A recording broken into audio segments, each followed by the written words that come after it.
everyone, and welcome to the first installment of the Ryze Weekly Recap, where me, Carter, and Dan react to the happenings of Georgia high school basketball and also react to some larger events that took place in the national high school basketball scene as well. Dan, Carter, thank you so much for joining me. Thanks for having us on. So first, we have to start off. It's been a month of basketball. It's December. We've had a lot of action that happened in November. We have to start by talking about some of our favorite performers so far this season. Dan and Carter, each of you guys brought a name to the table. I have one as well. Let's start off with our top performers so far. Yeah, I would go with Jelani Hamilton out of Cumberland Christian. He had a great travel season this last season, and it's just carried right over to the high school season. Every time the Cumberland Christian account puts out stats, he's putting up monster numbers. And I just got a chance to see him this past Saturday at the Hard in the Paint tournament. And had a little bit of a slow first half, as his whole team did, but they bounced back strong. And I think they cut like a 25-point deficit down to inside of 5 in the second half. And it was largely because of him and some really nice finishes at the rim and his shot. And he just got the great size and athleticism that coaches love. So it's no surprise that like Alabama and Georgia Tech and some others are starting to recruit him a little bit. And he's definitely been an exciting one to watch. And I think, it's going to be nothing but up for him from a stock standpoint. Definitely. Carter, who have you had your eye on so far? Yeah, I think Jelani Hamilton's one of the bigger stock risers in 2023. The guy that I'm looking at is another one of those 2023 stock risers, and it's Pebblebrook forward Jayon Simon. I've seen Pebblebrook play a few times already, and he's been really good every single time. High motor, he rebounds at a high level. He's tough. He dunks everything, and they're kind of making him into one of those like hybrid forwards that can kind of put the ball on the floor. You can kind of see the Pebblebrook staff, and they're kind of harping on him to be able to step out on the perimeter, shoot it a little more, and he's responding to all of that. Like he's playing really well. I think he's definitely going to be a guy that high major and mid major programs are going to want to do their due diligence on and just go check him out, because he's been that impressive to where I think those high level programs definitely would be interested in him. That's already kind of starting to happen a little bit. You saw Xavier was there, Tulane was out there to watch him, and I'm sure just given that he's at Pellebrook and played a game for Game Elite and travel ball, I'm sure you'll see a bunch more schools kind of trickle in and start watching him play. Definitely. And someone who has a bunch of schools already call in and on their list for me is Isaiah Collier from Wheeler. I know Isaiah Collier is a name we've talked about a lot, but the performances he keeps putting up cannot be ignored. We saw him in the On the Radar Hoops Tip-Off Classic against Grayson. It was a game that went down to the wire, and Isaiah Collier stepped up for his team. He knocked down threes. He finished in transition. Everything he needed to do to will Wheeler to that win over Grayson. And fans wanted to say, of course, they had the refs against them, going against them as well, but it didn't matter what the obstacle was. Isaiah Collier stepped up in the moment that it mattered, and that's going to be very essential for this Wheeler team when they want to put together a championship resume. So that's who I have my eye on. But we all know it's been a lot of top performers, not just individual, but team-wise. So now we got to get into our Ryze feature games of the week. Carter, you've kept your eye on the games that we've seen this past week. Which game stood out to you the most? It's a little under the radar, but down the south side, McDonough got a really good win against Fayette County on Tuesday. A lot of people don't really talk about the program much, but it's definitely a program that's on the rise and might be like the feature program down on the south side for this year. And they made the Final Four last year, which, I mean, they weren't supposed to, but they did their thing in the state playoffs. They played great defense. And that's kind of what they do. Davion Thomas is a guy that we've seen a lot over the travel season with Free Band Celtics, and he's just a little guard that gets after it. Like he's a good scorer. He makes good decisions. So they got a good guy kind of leading them as a floor general, and I think that's going to do really big things for them moving forward. Definitely. There's a lot of close games, a lot of blowouts. Dan, what game caught your eye?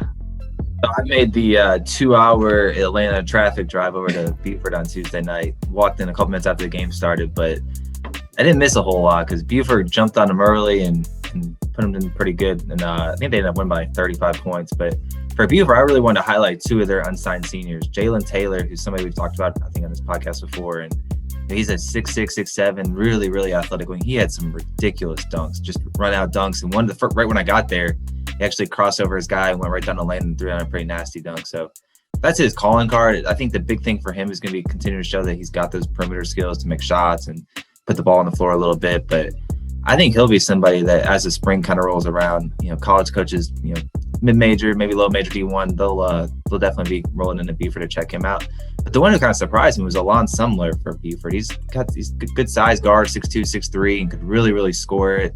Aggressive defender. Buford wanted to get out and press the whole game, and that's kind of why it got out of the hand. But his pressure defensively, his ability to score and kind of just keep his other guys involved was really impressive. And I think it wouldn't shock me if he gets some Division I attention, just because, like I said, the size, athleticism, and scoring ability, and just the aggressive defense that he plays. So it wasn't the best of the game to watch, but you get to see two guys that potentially could be getting Division I scholarships next year.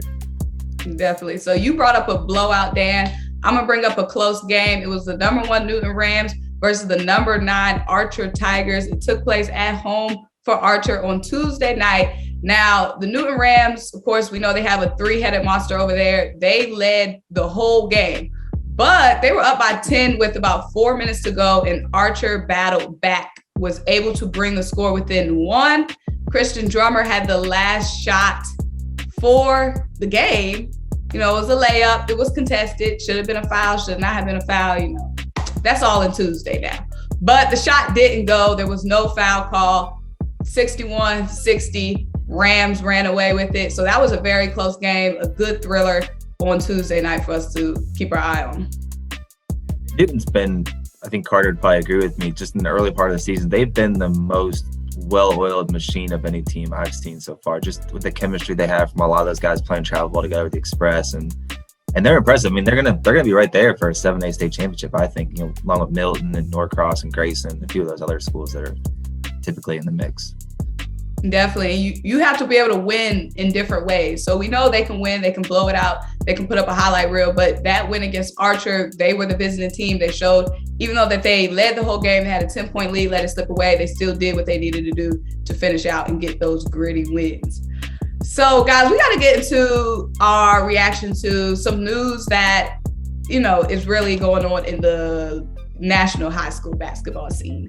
So Robert Dillingham, class of 2023 guard, now for Donda Academy, recently committed to North Carolina State University. And the biggest thing for me, he's a 5-star guard. The biggest thing for me is that he chose NC State over Kentucky, and that never happens for me. I'm in an ACC household. My sister went to Duke. My other sister went to Chapel Hill. I'm a Carolina girl. I never get these kinds of recruits. I never get recruiting wins. So this is huge for me. Yeah, no, it makes sense. And for a kid, he's originally from North Carolina, as you mentioned, and not just to go and beat Kentucky, but to, like you said, beat out Carolina and Duke. Because I'm sure I think Carolina offered him early on. I'm not sure if Duke offered him, but yeah, for NC State to kind of take that next step in the ACC, you've got to be able to win some of those elite recruiting battles, and that's a huge one for Kevin Keats for sure. Definitely. And you're talking about a guy that ranks right up there with NC State's best recruits of all time. I mean, you go back, I think 2016, Dennis Smith is the top recruit that NC State's ever gotten. JJ Hickson, probably another one. But I mean, over the course of, all of these recruiting rankings for however long they've been going on, I mean, he's right up there with the best of all time that they've gotten. So it's definitely an important one for Kevin Keats. Definitely. So Kevin Keats has been the coach since 2017. Now Rob Dillingham is his highest recruit. It's now 2021. And like you said, Carter, he is the second highest recruit for NC State in our traditional recruiting rankings. He's tied with CJ Leslie, who is the son of WNBA great Lisa Leslie. And like you said, Dennis Smith Jr. was our highest recruit ever. So it's good to see that we're still building on that momentum. I don't know if you guys saw the game last night. NC State, Nebraska went to 4 overtimes. So Darion Sebron is a redshirt sophomore. He's really leading the charge right now for the Wolfpack. So it's good that they're going to have somebody coming in behind Sebron, because that's been my biggest gripe. We never have anybody coming in after anybody. So now we're going to have Rob with the shifts coming down to Tobacco Road, maybe make some noise for us in the ACC. That's, like I said, that's the kind of prospect. And just with his ability to score and kind of be that facilitator and just he's just a really well-rounded guard. And I remember actually seeing him for the first time at Lake Point. He played in the junior NBA going into his freshman year of high school. Same year Isaiah Collier and Kanan Carlisle were coming through. So to kind of see those guys all kind of grow up and become what they've become, and all 5-star recruits, has been pretty cool to follow over the years. Definitely. So now let's look ahead to next week, this weekend as well. What are some games that you guys are going to be looking out for this weekend and next week? Yeah, I'll start with another game down the south side. Carter highlighted one earlier, but Fayette County's got another tough one coming up this weekend with Sandy Creek. And what I really like about it is there's going to be a really good matchup between, the Atlanta Celtic forward who's kind of moving on to the next level, is committed to Indiana, and that's Caleb Banks, who's a highly rated kid and had a bunch of different scholarship offers, but the Hoosiers were able to come down and get him. He's a 6'8" versatile forward, kind of like Carter mentioned with Jalen Simon, just one of those kind of guys that the new age forward, as I like to say, can play the 4, but out in the perimeter, can play inside.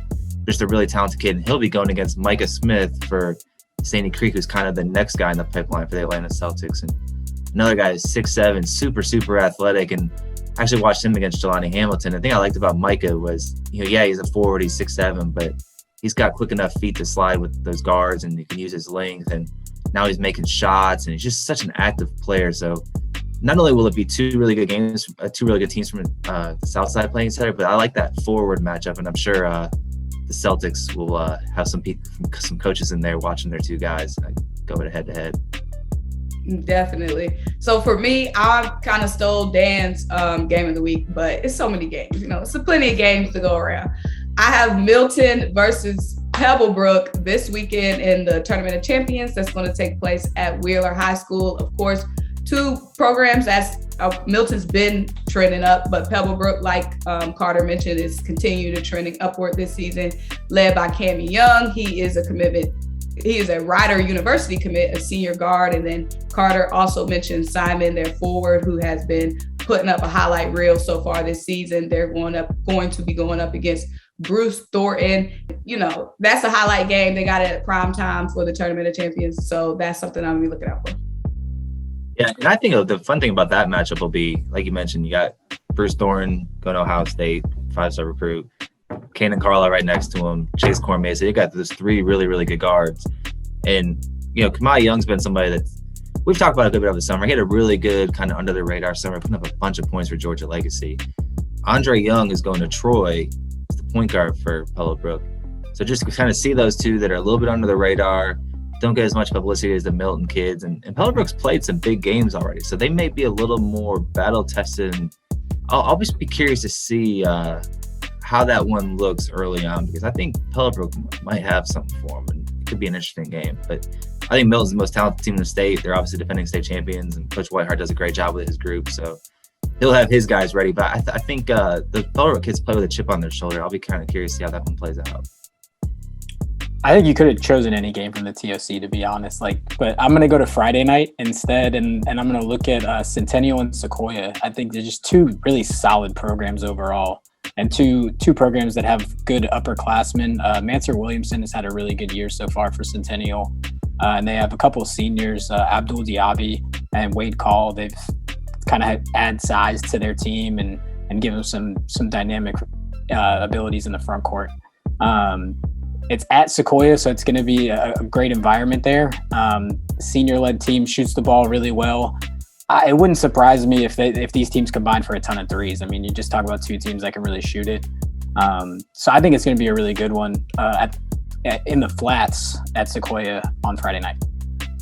That could be a game you end up seeing potentially 3, maybe 4 times this year. With they are the second region matchup, and could they be a region championship or region semifinal matchup? And who knows how the bracket plays out? Could they see each other in the state tournament too? So, I'm with Carter. That's gonna be another good matchup here in Peach State.